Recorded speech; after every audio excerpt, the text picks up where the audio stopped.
네, 안녕하십니까. 유한양 행스터입니다. 주말에 영상이 못 올라갔죠. 허리가 깨질 듯하게 아파가지고 오늘 병원을 갔다가 정신 차리고 영상을 올립니다. 허리가 아파도 눈은 괜찮죠. 머리랑은. 그런데 이제 모니터 앞에 앉아 있는 것이 굉장히 힘들기 때문에 근육 주사 좀 맞으니까 좀 괜찮하더라고요. 그래서 영상을 월요일에 올리게 됐습니다. 오늘 장이 원달러 환율이 크게 내려갔어요. 워낙 가치가 올라가고 있는 거죠. 1190원대, 1200원대 깨고 내려왔습니다. 근데 상당히 하락폭이 굉장히 높고 미국 선물 지수 나스닥 100하고 다우도 1% 후반대로 굉장히 강세입니다. 달러 지수는 굉장히 또 떨어지고 있죠. 96을 또 오랜만에 보여주고 있고요. 저번 주까지도 뭐 97, 뭐 96 왔다 갔다 하다가 이제 진짜 96 아래로 내려오는 느낌적인 느낌. 신용 스프레드도 금요일 날, 저번 주 금요일 날 장이 없었는데도 불구하고 장이 쉬었죠. 미국 장이. 신용 스프레드는 발표가 되더라고요. 0.2포인트 하락해서 안정세를 가고 있다. 그래서 미국 회사채를 패드가 지속적으로 구매를 해주고 있다라는 부분입니다. 현재 저의 포트는 전체 시드의 30%가 애플에 들어가 있고요. 그리고 QQQ가 30% 매입을 저번 주 목요일 날 했었습니다. 그리고 나머지 40%는 미국 20년물 장기 국채를 추종하는 ETF TLT를 매입을 했습니다. 그래서 총 주식 비율은 60%, 그리고 채권의 비율은 40%. 랠리가 시작됐다고 제가 말씀을 드렸는데 그건 뭐 아무도 모르는 거니까 저는 이제 우상향에 베팅을 한 거고요. 아니신 분들은 뭐 어쩔 수는 없는 거죠. 그래서 변동성이 어느 정도는 해소가 됐다. 그래서 TQQQ를 레버리지 3배 추종하는 QQQ를 TQ는 전략 매도를 하고 그때 이제 약 200만 원 정도 손해를 보고 손절을 했었죠. 그래서 주식 비율을 30%에서 60%로 급격하게 늘리고 안전 자산인 채권을 40% 매입을 했다. 현금으로 가지고 있는 것을 고려를 했지만 TLT가 또 이자를 주잖아요. 근데 이자를 12달로 나눠서 매월 초에 항상 따박따박 용돈을 줍니다. 그 용돈, 그리고 애플 QQQ가 주는 또 용돈 분기마다 있잖아요. 그거를 포함해 보니까 연 한 1.7% TLT가, 그리고 애플은 한 0.9% 정도 나오고요. 그 다음에 QQQ는 1% 초반 정도 나오는데 제가 사진을 올려드리겠습니다. 그래서 요거는 이자 부담을 하는 용도로 쓰고 지속적으로 월급을 모아가면서 비율대로 30대, 30대, 40대, 40%, 애플 30%, 그다음에 QQQ 30%, TLT 40%, 그리고 리밸런싱은 비율 맞추는 거는 분기별로 할 예정이에요. 다음 리밸런싱은 9월 25일경 알람을 맞춰놨습니다.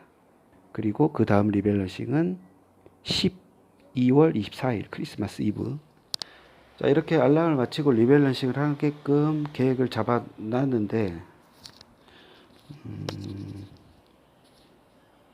장단기 금리차나 신용 스프레드에 문제가 생기면 깔끔하게 손절하고 국채로 갈아타는 전략을 견지를 할 겁니다. 뭐 예를 들면 스프레드 자체가 주간 스프레드가 1포인트 이상 상승을 해버렸다. 그러면 손절 각이죠. 근데 손절을 할 때 전량하는 것이 아니라 한 50% 정도 그래서 주식 비율을 30% 정도로 낮추고 채권의 비율을 약 70%로 바꾸는 전략을 지속적으로 할 겁니다. 제가 유한양행 투자를 할 때 2019년 이전의 투자, 정확하게 2018년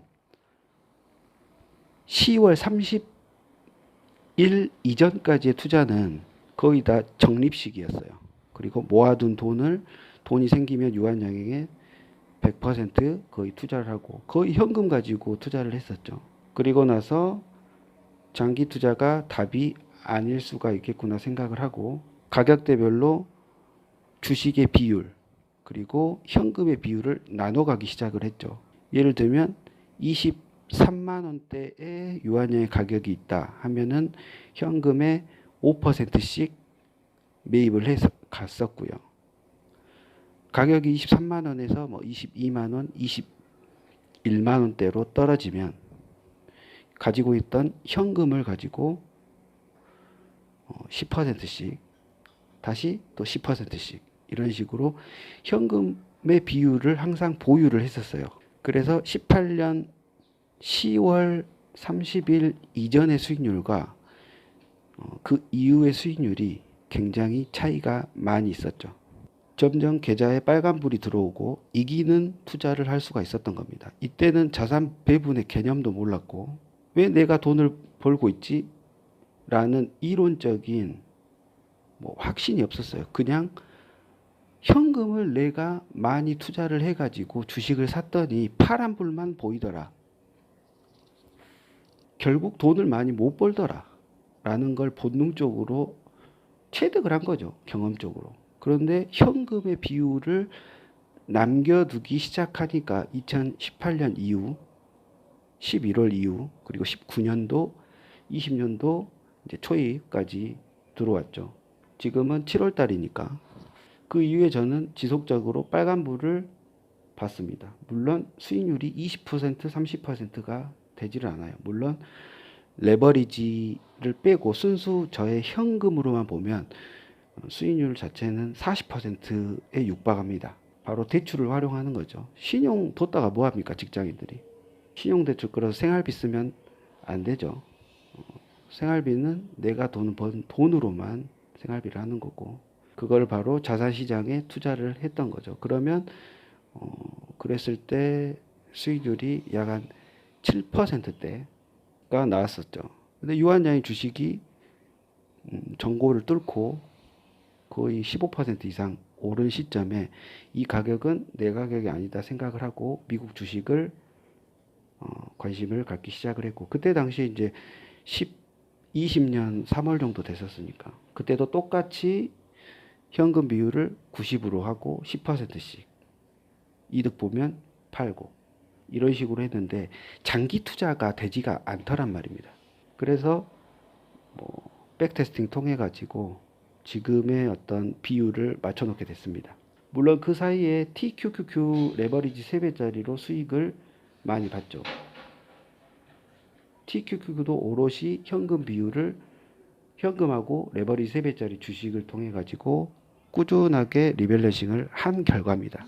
그때 당시에는 리밸런싱이라고 생각을 하지 않고 주가가 떨어지기 때문에 매수를 해서 평단가를 낮추는 분할 매수의 방식을 제 나름대로 썼던 거고요. 결국은 패드는 돈을 풀게 돼 있다.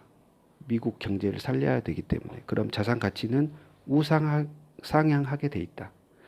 그것을 말해준 지표는 바로 신용 스프레드다. 그리고 장단기 금리차다. 그럼 어떤 주식을 선택을 했는가? 세계에서 가장 빠르고 급격하게 올라버린 애플이다. 나스닥의 최고 대장주. 물론 마이크로소프트도 있고 애플도 있고 아마존도 있죠. 그리고 테슬라도 있죠. 하지만 테슬라는 잘 모른다. 애플과 마이크로소프트는 그나마 좀 안다. 그중에 애플은 버릇이 굉장히 없지만 설명서도 없이 휴대폰을 팔고 있죠. 그런데 휴대폰을 파는 것이 전부가 아니다라는 거죠. 그 휴대폰에서 창출할 수 있는 거대한 플랫폼, 그 속에서 수익이 나오는 느낌적인 느낌. 애플이 보유하고 있는 주식 보유 애들이 블랙록, 뱅가드, 그리고 버크셔 해서웨이, 바로 워렌 버핏이죠. 이거 하나만으로 애플은 우상향한다. 하지만 우상향하다가도 과거 12년도 때 보면 40%가 쪼그라지는 그런 느낌적인 느낌을 맛볼 수가 있다. 그래서 100을 다 들어가지 않는다. 30% 정도 들어간다. 만약에 그런 하락이 애플에 찾아온다. 그러면 국채를 팔아서 애플 주식을 매입할 것이다. 그래서 1등 주식 애플을 선택을 해서 30%의 시드 대비 30%를 들어간 거고요. TQQQ는 시장을 사는 거죠. 미국 기술주 100. 지금까지 좋았는데 앞으로도 좋을 것이냐? 상관없다. 앞으로 우상향하는 것은 맞다. 요것도 떨어지면 국채를 가지고 매도해서 리밸런스 통해서 다시 저가에 매수를 칠 것이다. 그리고 QQQ는 제 아들 2명 있는데, 그리고 와이프, 얘네들은 아들들은 이제 세뱃돈이나 그런 용돈을 탈 때 지속적으로 한 주씩 분할 매수를 한 3달에 한 주 정도는 매수하고 할 수 있지 않을까 생각이 들고, 와이프도 같이 일을 하고 있기 때문에 한 달에 한 주 정도는 매수를 하고 있고, 그리고 저도 사이드 계좌가 있습니다. 그 사이드 계좌로 하루에 한 달에 한 주 정도는 지속적으로 내가 일을 할 수 있을 정도의 시기까지는 지속적으로 매입을 해 나간다는 거죠. 자, TQQQ 전량 매도했고요. 애플, QQQ, 그리고 TLT 이렇게 자산 배분을 마쳤고, 이제 9월 달까지, 그리고 신용 스프레드에 이상이 있을 때까지 지켜보는 겁니다. 자, 오늘 방송은 여기까지 하겠습니다. 유한양 행스타였습니다. 감사합니다.